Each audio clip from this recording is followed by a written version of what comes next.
It's Friday, and you know what that means. It is time for another Hot Topic special on Jasiri. So this is where we bring you the voices that shape conversations, challenge assumptions, and keep the country talking. Our guest this morning is someone who has spent decades refusing to fit into anyone's box. Musician, activist, media personality, social commentator, cultural disruptor. He has worn many hats, but one thing has remained constant. He has never been afraid to speak his mind. He's challenged governments, questioned society, inspired some, annoyed others, built a career proving that silence was never an option. Love him or disagree with him, one thing is definitely certain. When he speaks, Nigerians listen. So this morning, we're sitting down for an honest, no-holds-barred conversation about Nigeria, its people, and where we go from here. But that comes up in just a moment. All right. So, but first, we head to Rabat, Morocco, where our sports correspondent Onyechi Obaro is bringing updates from the ongoing WAFCON tournament. Onyechi, good morning. It's always a pleasure to see you. But while we're admiring you over here, can you tell us what exactly is happening over there? I think we're having some technical audio issues. Yes. All right. I don't know whether we can get to Onyechi back. Yes. I think what I admire about her really is her passion when she speaks about football, and she's explaining exactly which player is doing what and how Nigerians need to show the Malawians that we are not here to play. It's just so, sports is a very unique thing, and, it's not everybody that is called to sports. Yeah. So when you see females who really hold their own when it comes to sports presentation, I admire them immensely. Yeah. I remember how she walked us through the last WAFCON. Yes. Even I don't know much about football, I was drawn into the thing like, okay, semi-final, what's going to happen? Who's playing defense? I'm sure Dash has no idea of who plays what or what a defense or attacker is. The World Cup, you didn't. I didn't what? I did. Because World Cup World Cup is mad. Everything is either is Messi or is Ronaldo. And it seems to be clear lines. It's either Messi or Ronaldo. Meanwhile, there are other players in between. The way people polarize on sport is totally confusing and amazing at the same time. Yeah, I know. I see men speak about sports and their clubs like in first person participle, like our club, my player, we bought him, I paid, and I'm like, how did you pay that? Who do you know? Who knows you? Have her now? I think we have one. Okay, is she back with us? Yes, she is. Catherine? All right, Catherine. If you can hear us, good morning here from Lagos, Nigeria, on the Jasiri table. How are you over there, and what exactly should we look forward to this weekend? I'm very well. I'm okay. I'm telling you, because at this time the weather is cool. It's scorching sun at the moment, but it's fine. It's a weather that is good for good football, as they would say. The Super Falcons just wrap up their training, first training after picking their tickets to the quarterfinal of the Women's African Cup of Nations. Now, we could get from the media officer that everyone is in shape, that we could see for ourselves. We have no worries, no injury worries, though we could see that the captain of the side has a strap on her knee. We're hoping that we don't want to be concerned about that. But according to the media officer, Mary Akinshola, she says everyone is in good stead. The girls just wrapped up training. They're heading to the hotel. And today they will be heading to Casablanca. Now, because the Super Falcons finished second in Group C, they will have to face the winner of Group D, which is the Indomitable Lionesses of Cameroon. And Cameroon will be keeping their place over there in Casablanca because they finished top of the group. Now, if the Super Falcons had finished top of the group in Group C, they would have kept the Olympic Stadium in Rabat. But now, finishing second, they have to go to Casablanca and then meet up with those who tops the group in Group D, which is Cameroon. So that's the reason why they have to move away from their base. But they will be heading to Casablanca today. There will be no other training. This is the update we're getting from the media officer, except from tomorrow, where we'll have the pre-match press conference heralding that quarterfinal encounter against Cameroon. So, do we have anything to fear from this Cameroonian side when we meet them? Because if it's about the male football, I think Cameroon is formidable. So what should we be expecting from the females?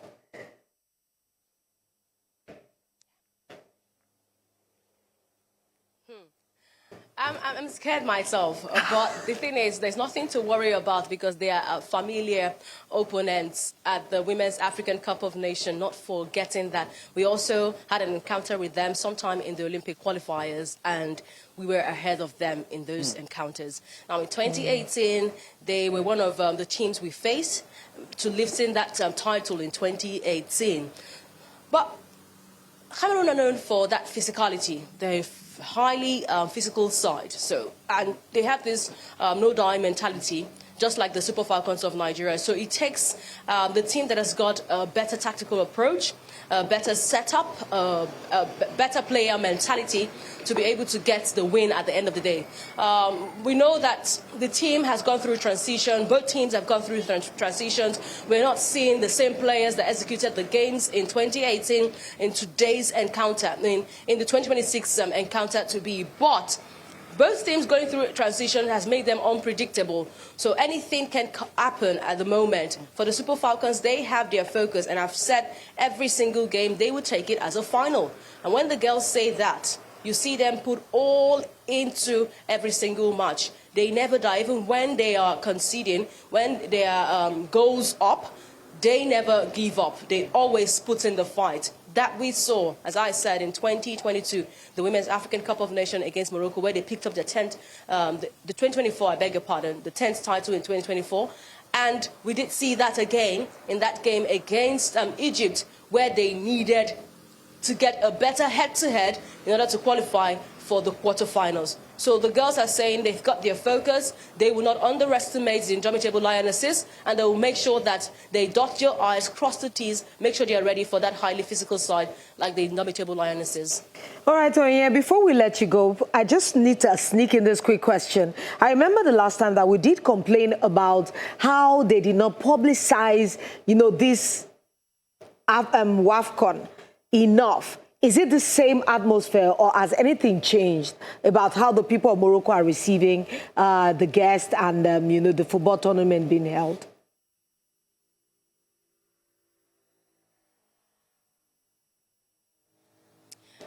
Lolo, nothing has changed. I'll tell you, the only thing that has changed is a deep dive. As at 2024, we began to have fans coming to stadium, especially when it is not the host nation, Morocco, having their games. We could see fans trickle into the stadium, support the Super Falcons, support other sides in this competition. But after the Confederation of African Football did postpone this competition abruptly, just a week before the competition was supposed to start in March, every single sponsor pulled out. If you are a businessman or a woman and you begin to see that dwindling form, no uncertainties around the competition you want to invest so much in, the best thing for you to do is to hands off. And that's what we are seeing at the moment. It's looking like women's football on the continent is an afterthought for the Confederation of African Football, and it's not supposed to be, because we saw improvements. This is an expanded edition of the competition where we see more teams. Away from 12, you're seeing 16 teams. We're seeing debutants. This is supposed to have more bars. It's supposed to have more fans coming to the stadium, because growth is all about adding the numbers. So when you see growth in the number of teams, allowing for more teams to join this competition, you would be expecting that the whole organization will also have an improvement. We've heard complaints about the commentary. Now we have legends. We have those who have been there, done that, who have played these games, who understand tactics, who understand techniques. We have them. The Confederation of African Football, one would have expected that they would bring these legends to come run commentaries. But the commentary for this game so far has been poor. The commentators do not know the names, and this is a competition that has grown from 12 to 16 teams. So, Lola, it's a deep dive so far in the organization of this competition. All right, thank you very much, Onyinye. I'm sure we'll still be catching up with you later on to give us more updates on what is going to happen this weekend. All right. right, we'll be going for a break now because our guest is a man of many talents, and over the years, he has shared those talents with Nigerians. He has spent decades refusing to be silenced. He's entertained, provoked, inspired and challenged many generations of Nigerians. And this morning, he's bringing that same honesty to the Jasiri table. You don't want to miss this conversation. I will be here for it. So stay with us. We'll be back.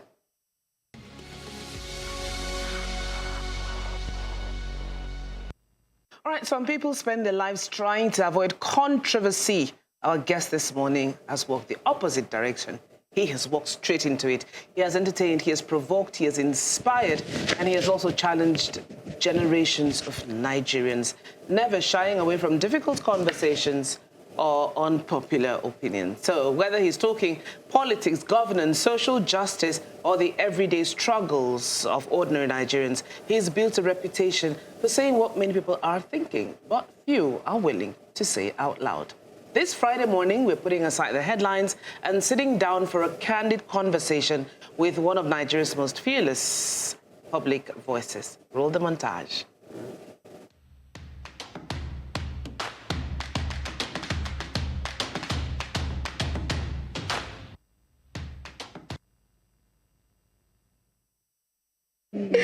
Ladies and gentlemen, the legend, the myth, the one and only himself, Charly Boy, is here with us in the studio.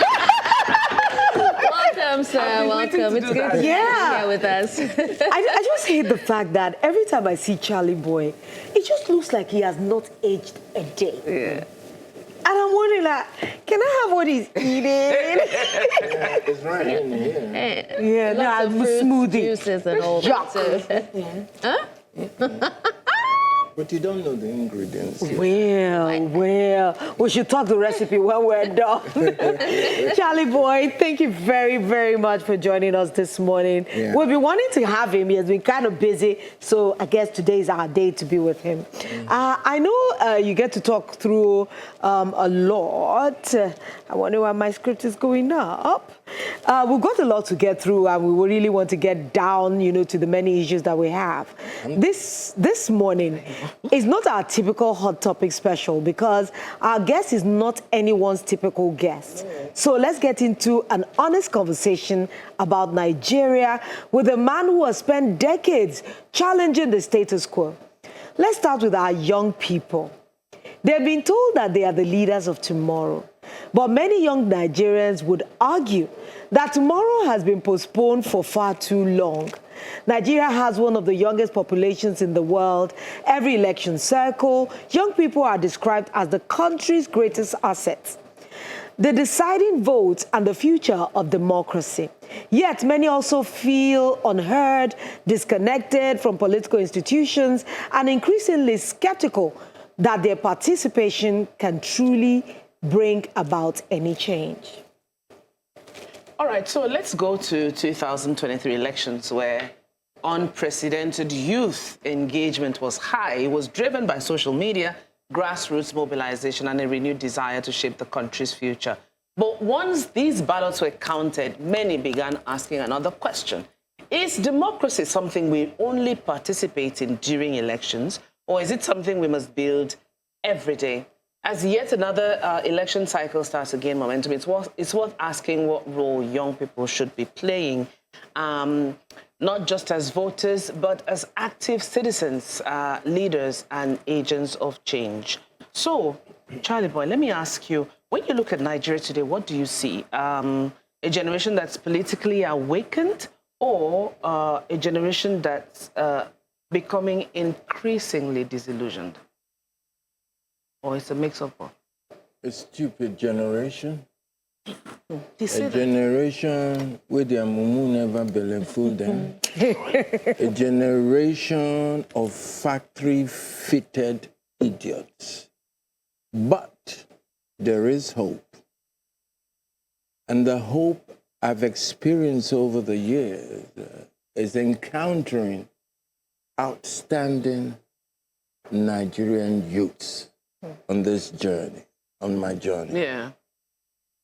which leads me to believe that the salvation of this country lies in the hands of its exceptional people. Who are those people? Young people.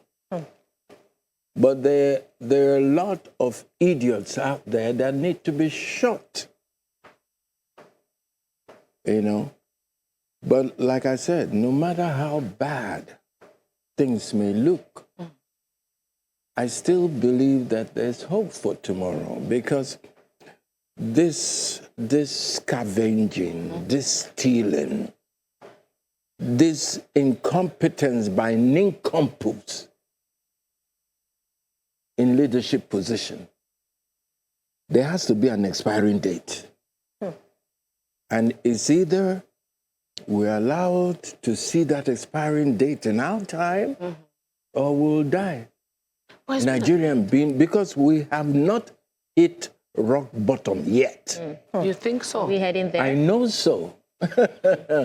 I know so with everything that's in my vein. I know so.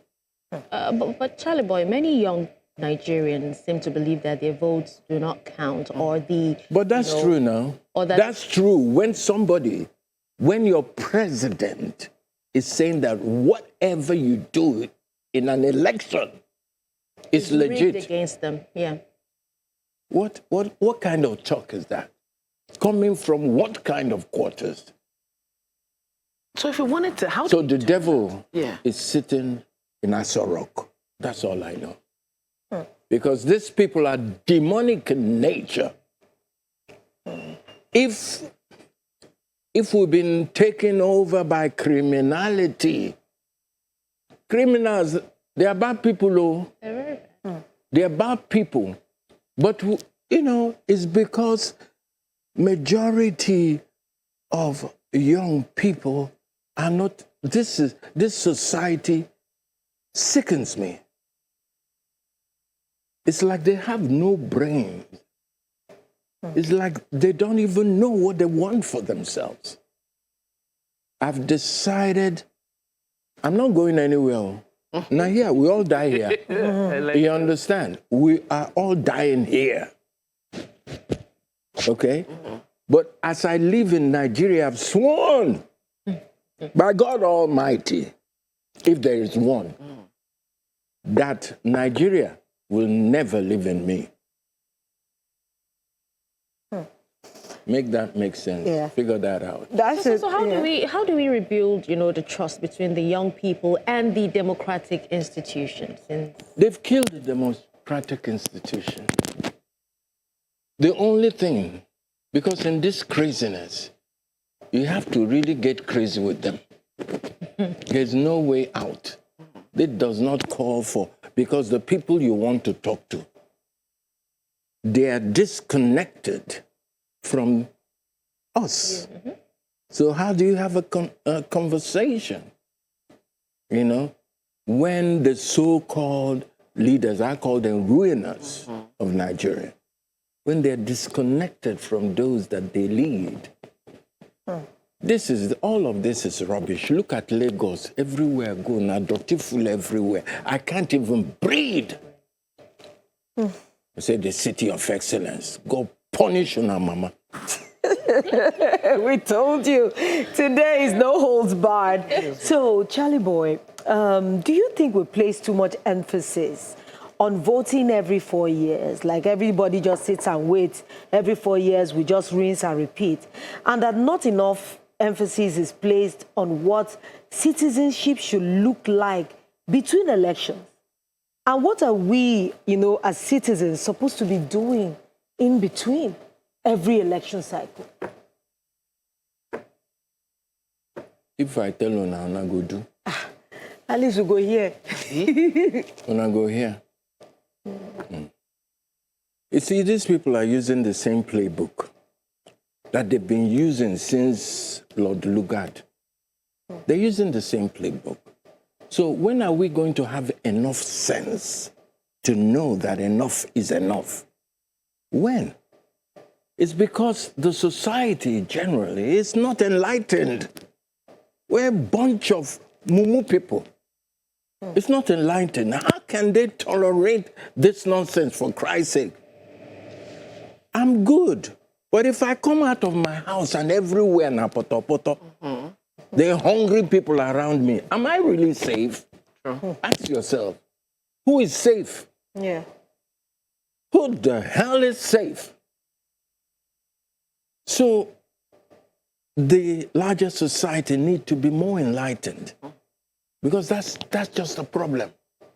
We still, these criminals, these vagabonds, these riffraffs, these people where we don't know their papa, we don't know even who born them, we don't know where them from come. There are people. How can the worst of us rule the best of us? Please explain, make that make sense. Okay, so you've challenged authority for decades, on decades. Looking back, I don't think.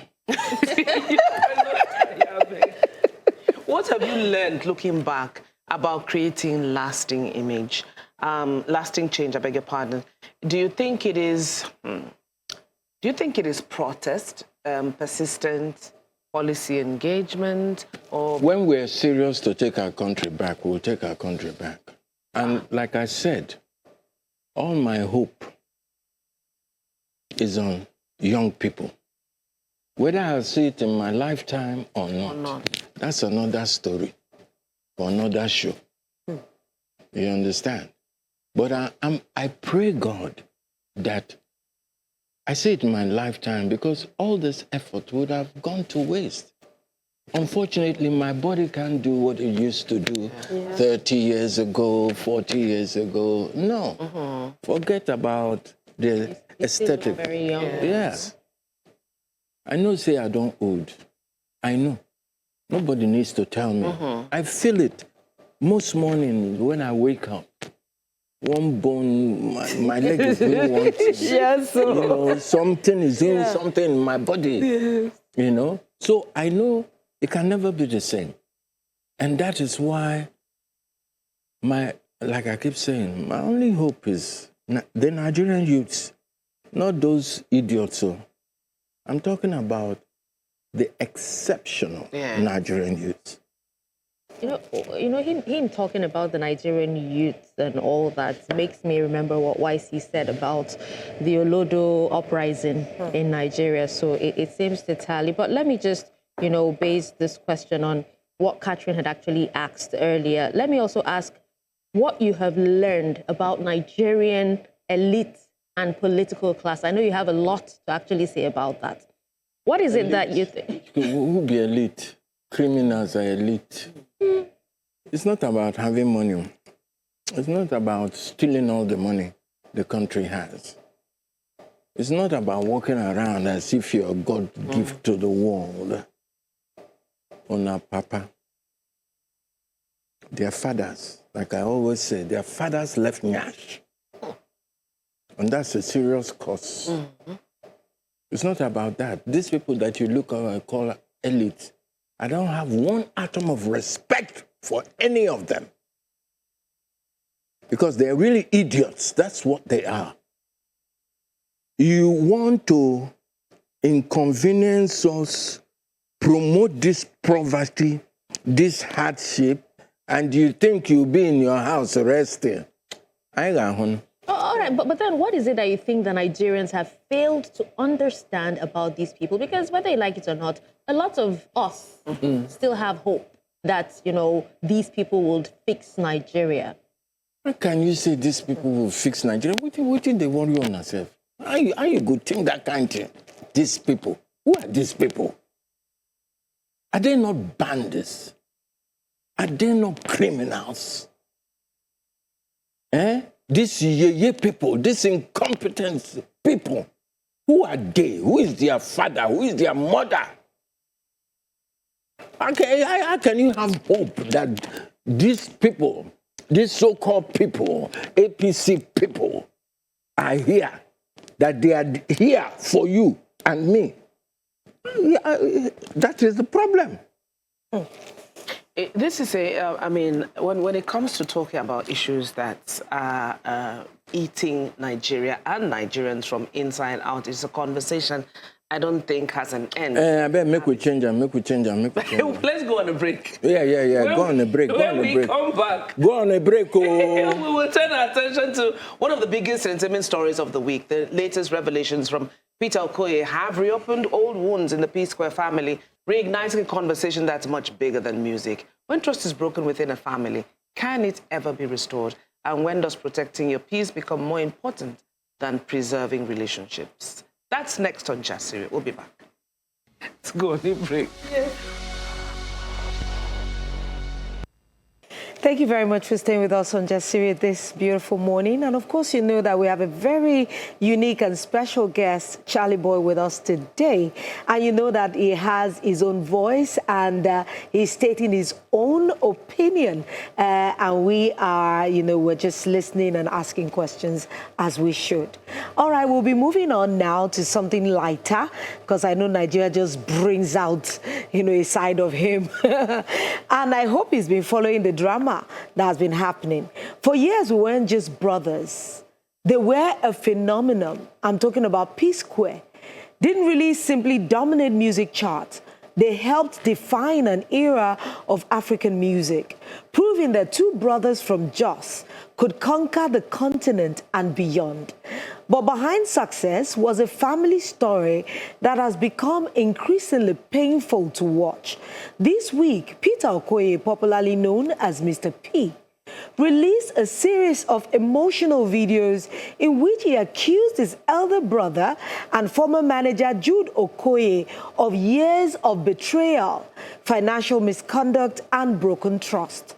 The allegations have reopened old wounds surrounding the collapse of P-Square and reignited conversations about family businesses, money, loyalty, and, whether some relationships can ever truly recover once trust is lost.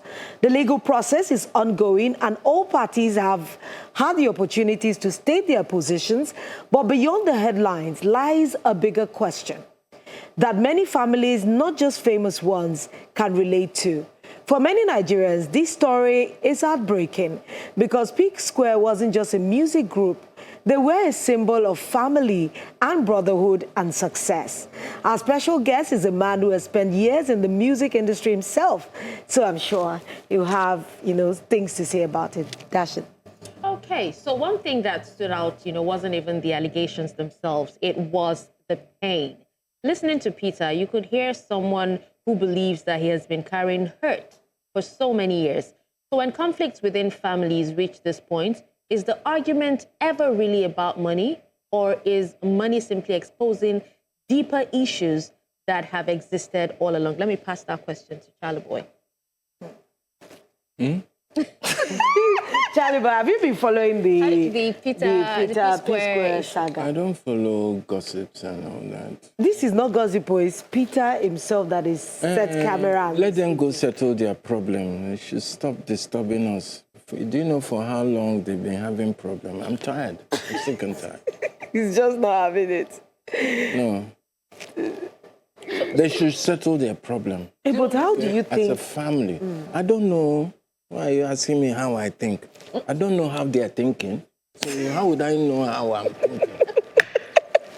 Because you're one of the very few people who've just said, listen, whatever it is people want to do, just do. I'm tired. Because it is just right there in our faces. And because of the fact that... You can look elsewhere if it's in your face.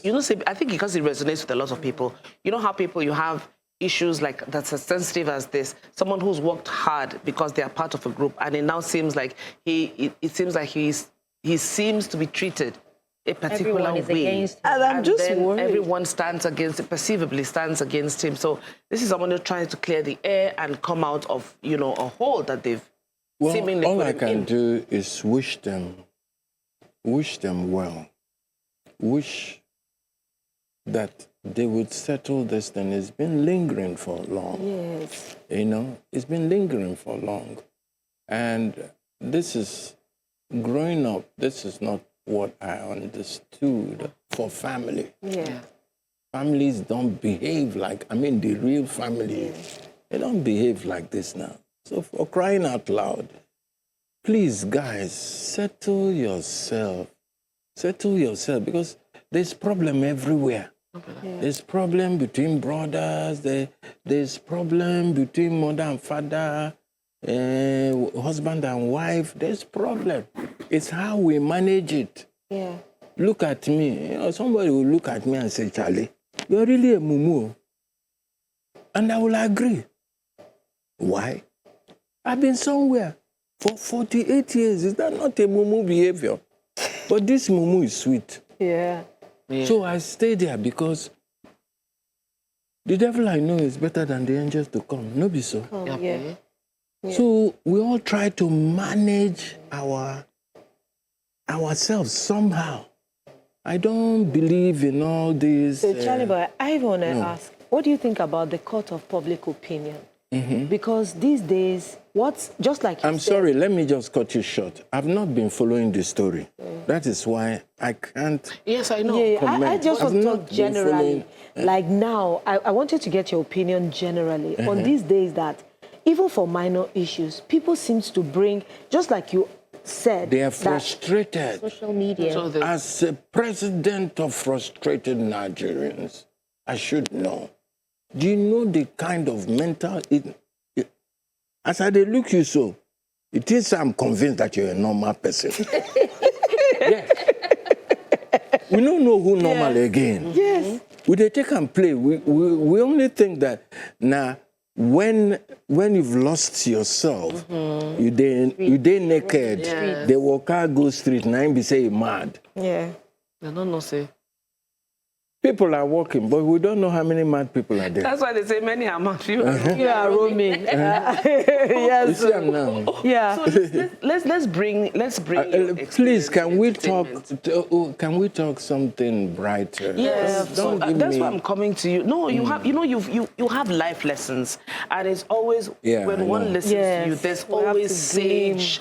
There's always sage advice that you give. So now I'm going to tap into your wealth of experience, having worked in the entertainment industry for decades, and you've seen partnerships rise and fall. What do you think is the biggest lesson that creatives should learn about friendship, family, business? From where I'm coming from, Yeah. you know, I usually tell people that I come from a very good place, a place of love, a place of unity, from a place, you know, even from year 5, my father was saying things like, year 5, well, I never even sabi think. Anywhere you see injustice, fight it. Fight it. Because if you don't, it will come back and chop your head off. And the idea of anything chopping my head off was just out of it. Yes. You know? So, and I grew up in, my father had kids before he married my mom. And after he married my mom, my gallivanting father, my shower father, had 2 more kids. Yes. From other women. Elsewhere. Elsewhere now. Because But women the no same was greedy separate. man rest. He was a handsome son of a bitch. The guy was fine. You understand?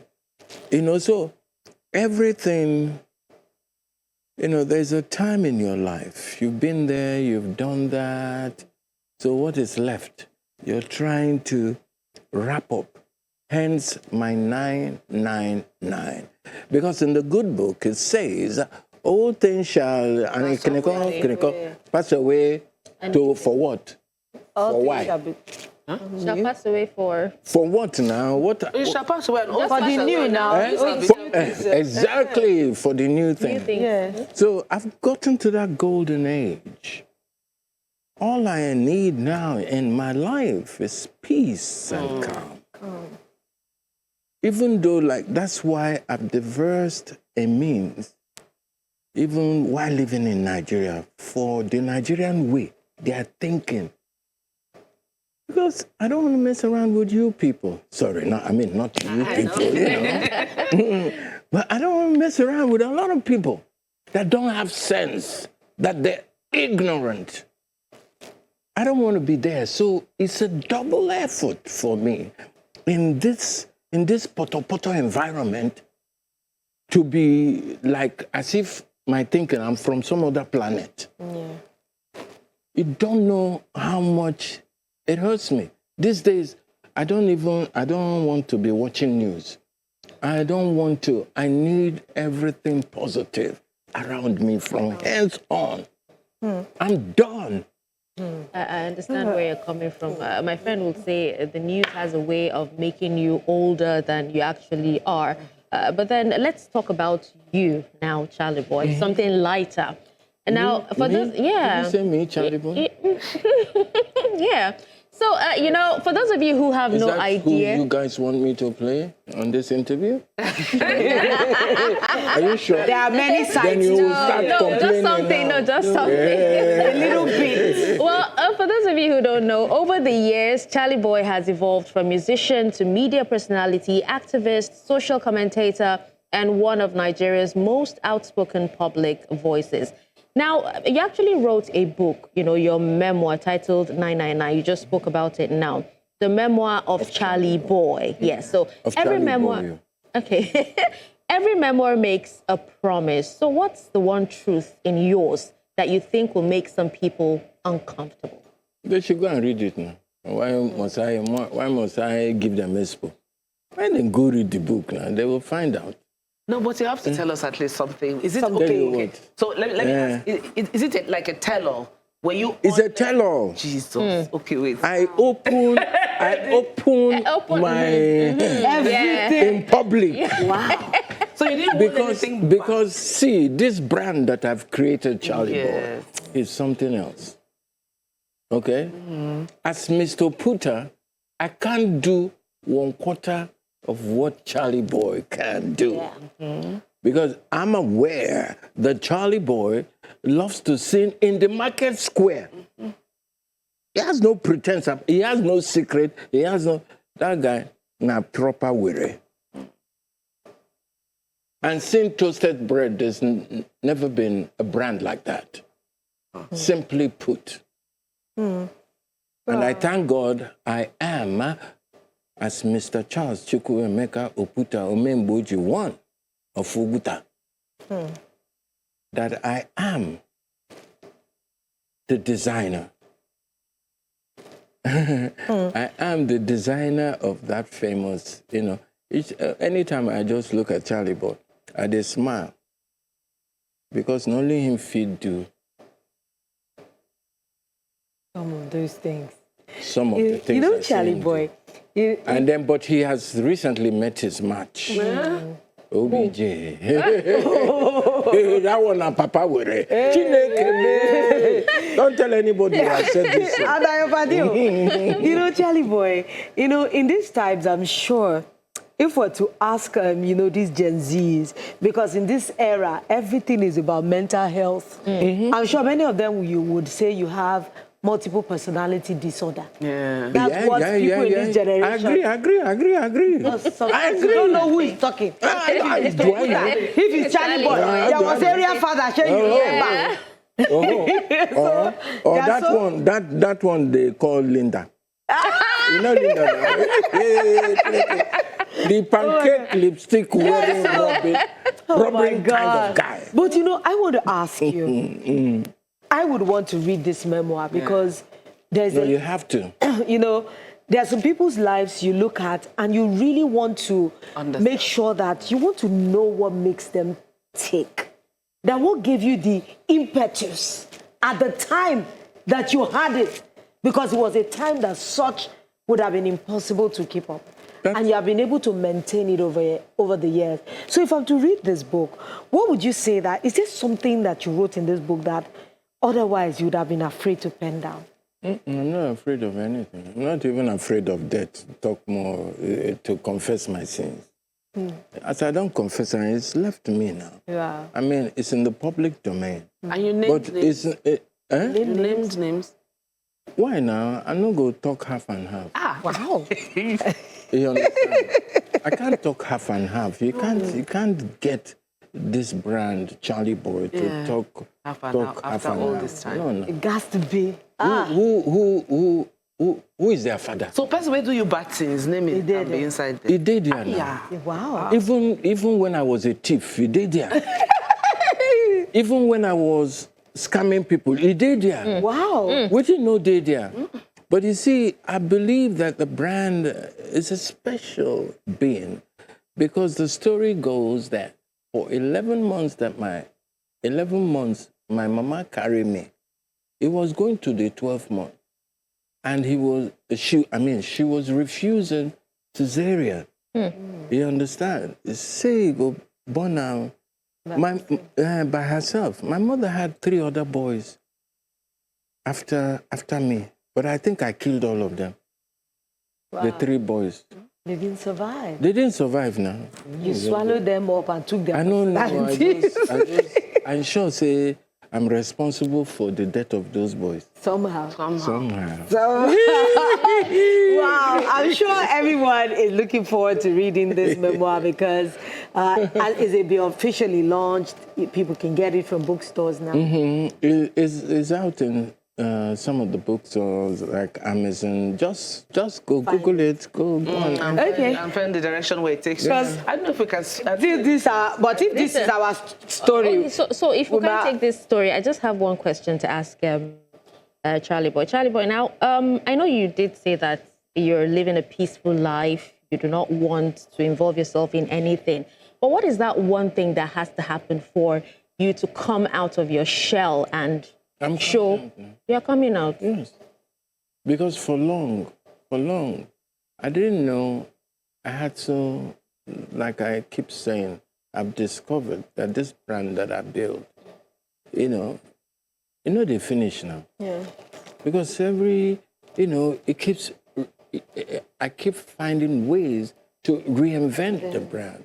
And because, the people I socialize with, a bulk of them are younger people who teach me the youthful ways.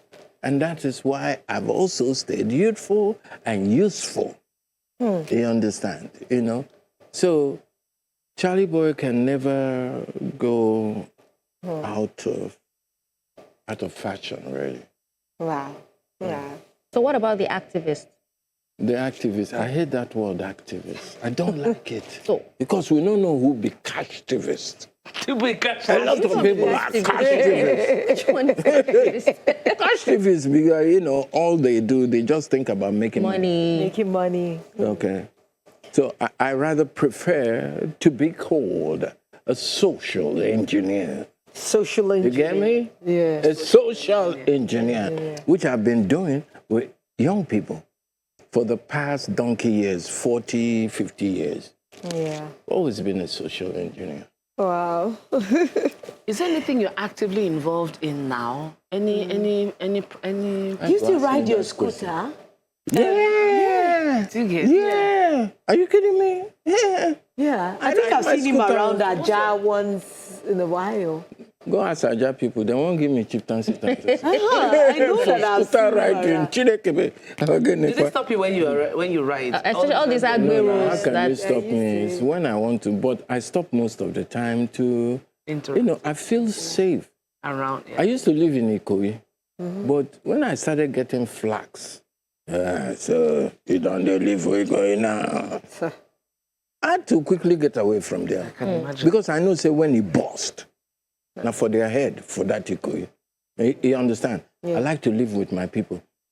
In fact, from Aja, I'm moving to Ajegunle. Yes, because now those kind of places, I want to be found in those kind of places. It doesn't matter as long as my own roof there. I can do the things and nobody is really bothering me because they will love me more in Ajegunle and all those kind of places. We love you in Aja. Yes. It doesn't mean he belongs to everybody, but belongs No, to I'm everybody's baby now. Am I not your baby? Abby. Yeah, baby. Madam Shine. I'm sure. Oh, that shouldn't take us. Just before we wrap up, I just want to know if he has one advice for the young people? Just one very short advice in like If 30 they will seconds. take it. If they will take it, but let's hear it. Well, young people, it's time to double up. Enough should be enough for you. You know, if I believe in you, maybe I know they fall my hand. Because I've always maintained that the salvation of this country lies in the hands of its exceptional people. So how exceptional, how outstanding are you? Can you sit around and watch things get this bad? Because it never started. We never hit our rock bottom. No fear to die. All die not die.